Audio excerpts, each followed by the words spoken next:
اسی خو دې میاشتو کې دې میاشتې مکملې ته الله تعالی قدر و احترام ورکړی دی، لیکن دې میاشته کې یو خاص ورځ راځي چې هغې ته په عرف کې د عاشورې ورځ وایي. عاشورې د 10 څه دی او 10 دا 10 ته ویل کېږي چې د دې میاشتې د 10 ورځ ده او د عاشورې ورځ بلل کېږي. نو اسې خو ما درته ویل دې میاشته ته په ټوله کال کې قدر ورکړی دی، لیکن د عاشورې ورځې ته په دې میاشته کې بیا الله تعالی داسې حیثیت ورکړی دی لکه د انسان په زړه کې چې د انسان په جسد او بدن کې چې زړه کم حیثیت لري. د عاشورې ورځ بیا د محرم په میاشته کې هغه قدر او عظمت لري لکه زړه د ټولو اندامونو سردار دی. پیغمبر علیه الصلاۃ والسلام په دې بدن کې یو ټوکړه د هغه زړه دی. اذا صلحت صلحت الجسد كله واذا فسدت فسدت الجسد كله الا وهي القلب.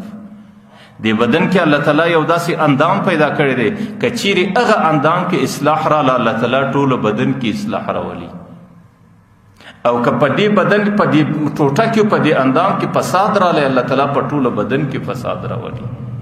او پیغمبر علیه الصلاۃ والسلام وایي هغه ټوټه د زړه ټوکړه ده چې کله زړه کې اصلاح راله ټول بدن به پر نیکي باندې رواني، او که په زړه کې فساد رالی ټول بدن به پر خرابي باندې رواني.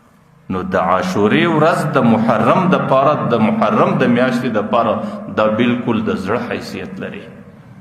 که د عاشورې ورځ انسان په عبادت کې تیره کی، که د عاشورې ورځ انسان په نیکو اعمالو کې تیره کی، بیا دا ټول میاشت الله تعالی په عبادت او په نیکو اعمالو کې ورشماري.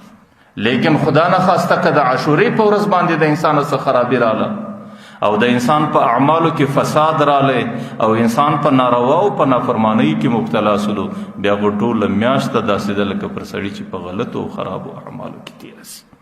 او علماو لیکلي دي دې ته عاشوره وایي. عاشوره د 10 څه دی، 10 معنی 10.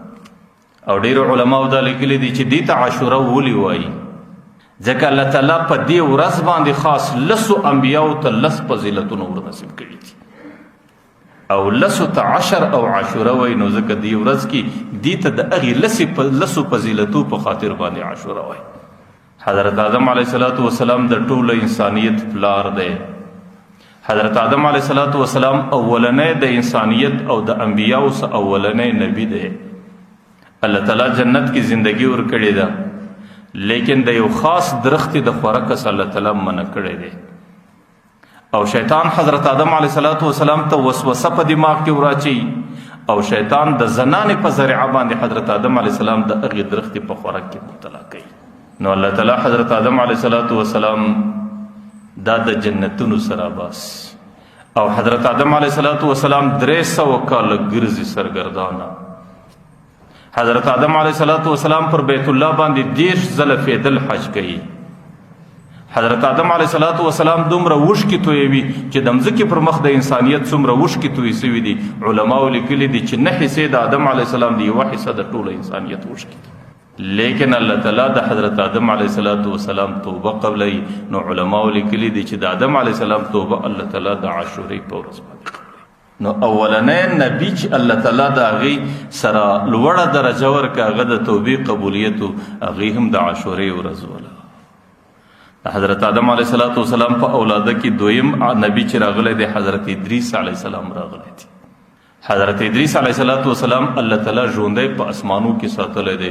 قرآن کریم وایي ورفعناه مکانا علیا، او زموږ مفسرین دا لیکي ادریس علیه السلام په 4م اسمان کې، او د پیغمبر علیه السلام د معراج په شپه هم په 4م اسمان باندې د ادریس علیه السلام سره ملاقات شوی دی.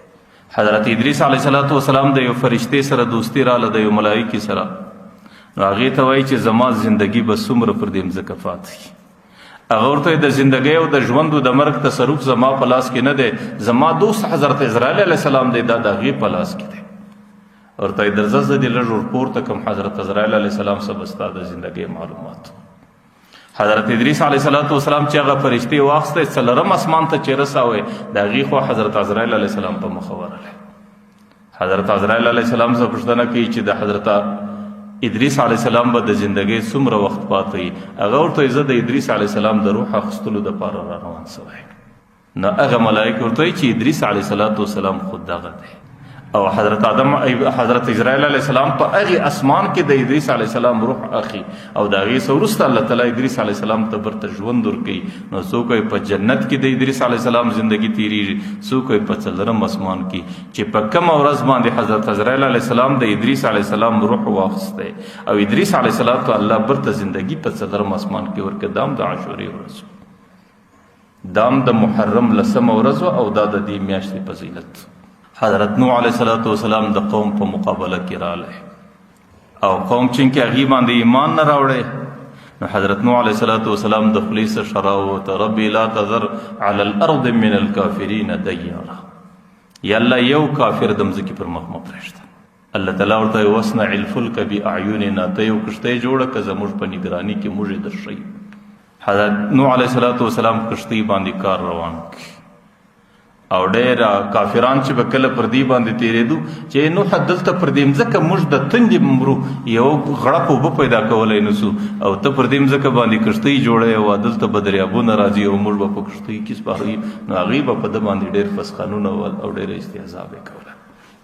حضرت نوح علیه السلام کښتۍ جوړه کله، الله تعالی چې کومې علامې د اوبو ورته ټاکلې وې هغه اوبه د کورو د تنرونو سره وغورځېدلې، هغه اوبه د اسمانه سره شوسولې او 6 میاشتې مکمل د مځکې ټوله مخ اوبه ونیوی. حضرت نوح علیه السلام د چند کسانو سره، د چند حیوانانو سره، د چند مرغانو سره، د هرې نوعې څه دوه ورسره او د هغه سره په دې کښتۍ کې الله تعالی حفاظت ول ورکوي او 6 میاشتې په اوبو پر سر ګرځېده.